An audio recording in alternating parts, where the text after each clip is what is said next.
con todo esto, incluso las declaraciones de Estados Unidos sobre el tema de la represión en Cuba. Y le pregunta a Fernández de Cosillo, este hombre le pregunta, que el último reporte de Amnistía Internacional habla del tema de los presos políticos, las detenciones arbitrarias en Cuba, etcétera, etcétera. Y este hombre dice, no hay ningún preso político, ninguna detención arbitraria. Incluso en un momento determinado, tú sabes cómo es el estilo de este periodista, le dice, déjeme ser claro, usted está diciendo que ni a los opositores al régimen, ni a los manifestantes los están deteniendo de forma arbitraria en Cuba. Y el hombre se queda así como sobre dice, no, o sea, hay un punto, el descaro de esta gente que son incapaces, no pueden reconocer ni siquiera públicamente que sí que tienen más de 1,000 presos políticos, que acaban de detener a una muchacha, ponerle a 14 años de prisión, de condenar a 2 o 3 muchachos, uno por escribir en Facebook una supuesta convocatoria, y 2 porque además la convocatoria nunca se hizo. Nunca se llevó a cabo, correcto. Entonces este hombre dice así, arbitrariamente, no tenemos ningún preso político.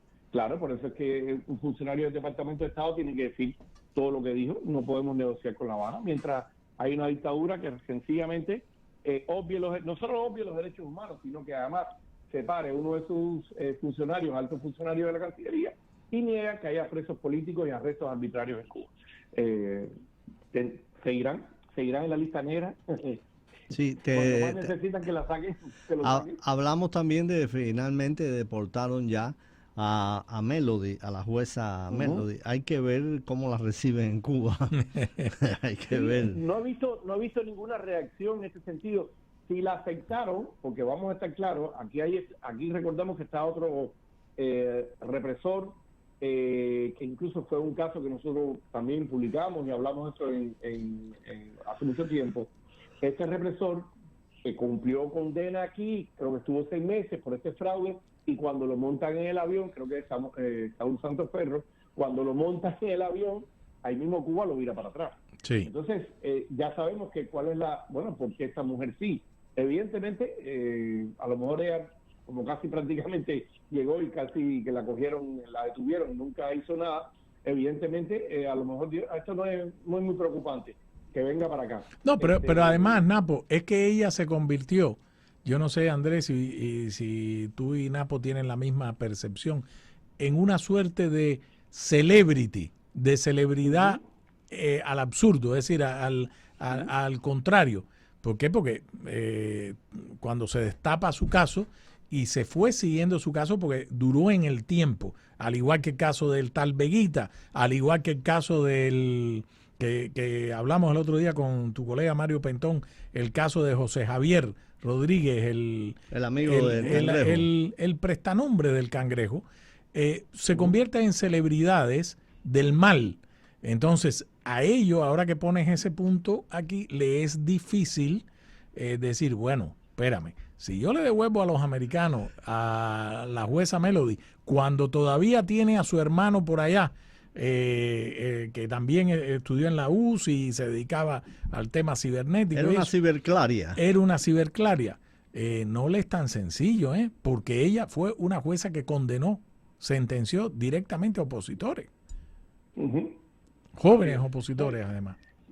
Yo estaba escuchando ayer unas declaraciones que le estaba haciendo Carlos Jiménez a la periodista Marian de la Fuente, y él le decía que él incluso repitió lo que ya había dicho unos días, que le había mandado una carta con estos más de centenar de represores, y que él ya quería una respuesta de qué estaba pasando, porque sí, han mandado a uno al Departamento de Seguridad Nacional, a la Christy Noem. Exactamente, a Christy Noem. Okay. Entonces, evidentemente, no hay una respuesta de qué está pasando con estos represores. O sea, no se sabe si los detuvieron, si no. Está el caso del piloto, que ya sabemos que se denunció, el piloto que participó, o al menos estuvo en vuelo el día que derribaron las avionetas Hermanos al Rescate, y no ha pasado absolutamente nada. Con ese piloto, que es raro, no ha pasado nada, se ha perdido. No, tampoco ha pasado nada con Manuel Menéndez, el que era jefe del Grupo de Coordinación Apoyo de Fidel Castro y primer secretario del partido en Cienfuegos. Exactamente. Mira, yo quisiera pensar, yo no sé ustedes, yo quisiera pensar que no es que no haya pasado nada, es que no sabemos. Yo quisiera pensar que las autoridades de este país están actuando para decir, ok, tú eres el piloto, por ejemplo, si fuese el caso, que no lo sé si es así, pero el piloto es un testigo de cargo para un caso contra Raúl Castro, por ejemplo, a pesar de que Raúl Castro tiene 94 años, pero ya no es jefe de Estado. Bueno, es que Raúl Castro él mismo ha admitido que él... sí, pero los crímenes, eso es un crimen contra ciudadanos norteamericanos. Pero por eso mismo... Para traer la justicia para acá. Raúl Castro ya está embarcado. Ya está embarcado. Porque Raúl Castro está en récord, en cámara, diciendo, yo fui el que dio la orden, no me molesten más. Así es. Así es. Y a pesar de los rumores...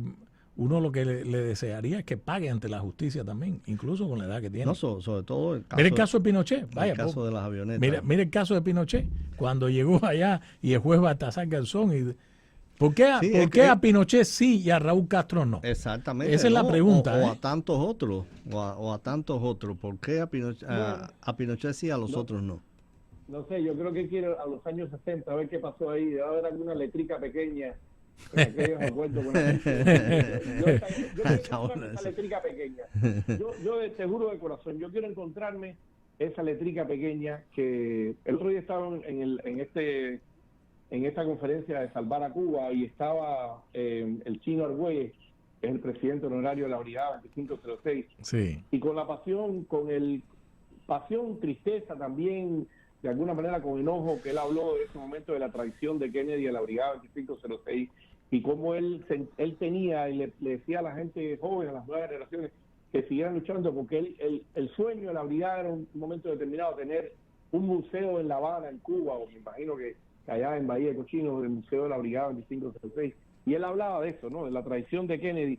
Y yo la pregunta es quién fue el que hizo esa letrica pequeña que dijo que esta gente era intocable, porque ayer tú estabas hablando de un amigo que estuvo en Granada cuando la invasión, cuando Estados Unidos dirigió la operación contra Cuba, uno de los... Exactamente. No lo cuento porque no lo ha contado públicamente, bueno, y es un buen amigo, pero me sé algunas historias. Es el mismo amigo tuyo. Yo sé que él estaba, me hizo un cuento, no sé si es el mismo, estaba con sus mochilas de combatiente ahí, me imagino que sea el mismo, no sé si no creo que él lo haya dirigido. No, es otro, no lo conoces, pero no importa. La figura es la misma porque es la defensa de los valores. Cuenta la anécdota, a ver.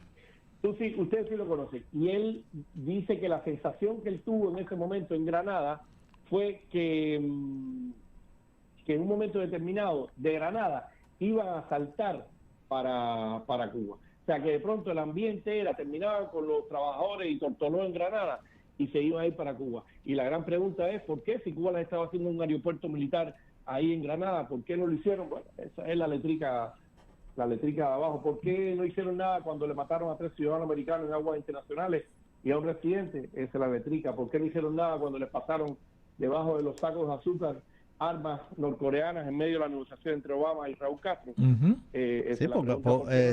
Con los guarteros. Con los narcotraficantes. Con los narcotraficantes.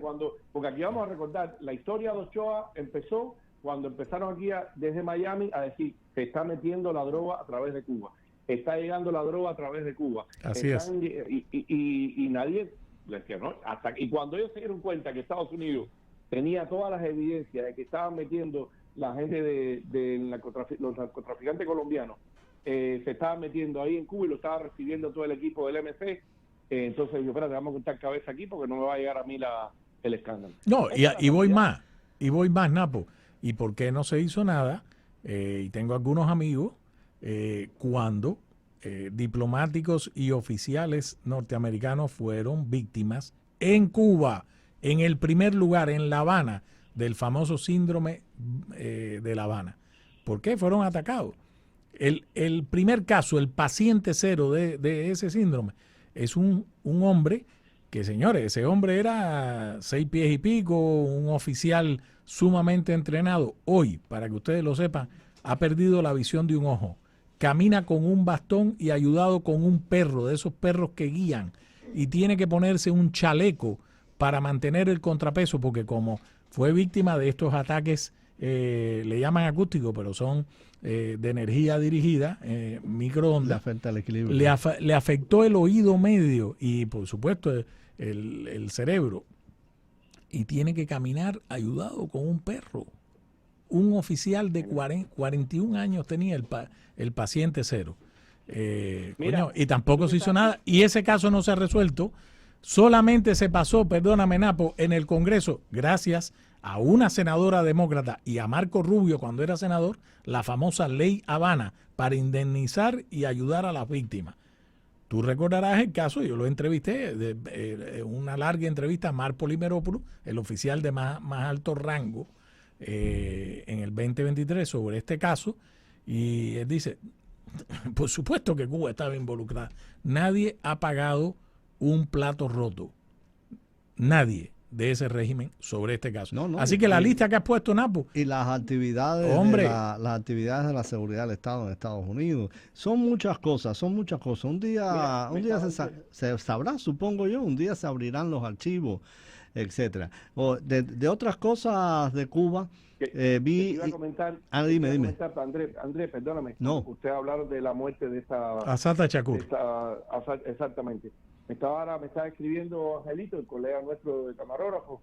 Dice que él tuvo un profesor de inglés, William Lee Brain, que era pantera, que fue una de las panteras negras que estaba allá en la Lenin, era profesor de inglés. Ya tú sabes. Él me pone una fecha aquí, me imagino que sea el 2006, no sé, o 2016, no sé, que murió, pero que él era profesor de inglés ahí en la Lenin, o sea, entonces nada de eso justifica para el que escribió la letrica esa pequeña que tiene las tarjetas de crédito que te dicen que todo muy bueno, pero a partir de una fecha todo va a ser malo. Todo eso, entonces, yo no, la verdad yo no lo entiendo, la verdad, y seguiré sin entender. No sé si es que nos interesa, como han dicho otra gente, que les interesa que haya un dictadorcito ahí de mano dura que mantenga controlada la isla de Cuba Libre y no sé.